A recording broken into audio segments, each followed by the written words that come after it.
नमस्कार मंडळी. तर आज आपण बघणार आहोत अतिशय सोपी, अतिशय युनिक आणि अतिशय झटपट तयार होणारी उपवासाच्या पॉपकॉर्नची रेसिपी. आता तुम्ही म्हणाल की उपवासाचे पॉपकॉर्न, तर हे आहे उपवासाच्या सांडग्यांची रेसिपी.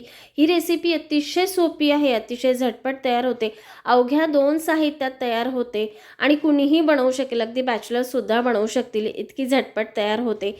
चला तर मग आजच्या रेसिपीला सुरुवात करूया. तर इथे मी उपवासाचे सांडगे तयार करण्यासाठी पहिले घेतलेला आहे साबुदाणा. साबुदाणा एक मोठ्या वाटी भरून रात्रभर भिजवून घेतलेला होता. तुम्ही दिवसाच्या वेळेला 5 ते 6 ताससुद्धा भिजवू शकता. आता दुसरीकडे 2 उकळलेले बटाटे घेतलेले आहेत. बटाटे स्वच्छ धुवून घ्यायचे आणि उकळून घ्यायचे आणि पूर्णपणे थंड करून घ्यायचे. थंड केल्यानंतर बटाट्याचे वरचे साल काढून घ्यायचे आणि किसणीच्या मदतीने एका मोठ्या भांड्यात आपल्याला बटाटा छान असा किसून घ्यायचा आहे.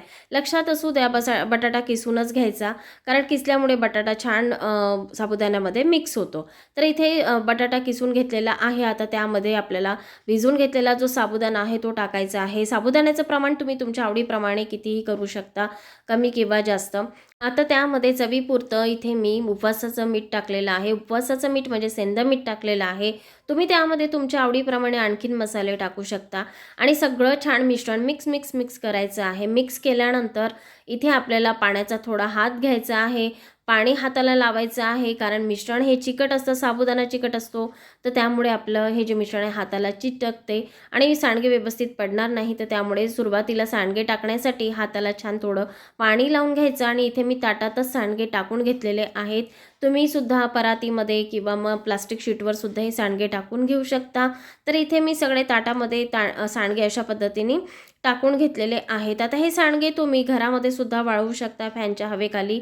एक दिवसभर फॅनच्या हवेखाली वाळवल्यानंतर जिथे ऊन येत असेल किंवा बाल्कनी असेल किंवा मग उन्हात अंगणात सुद्धा तुम्ही हे सांडगे आपल्याला 2 ते 3 दिवस वाळवून घेऊ शकता. मी वाळवून घेतलेले आहेत आणि इथे बघू शकता 3 दिवसानंतर आपले सांडगे अतिशय छान असे तयार झालेले आहेत.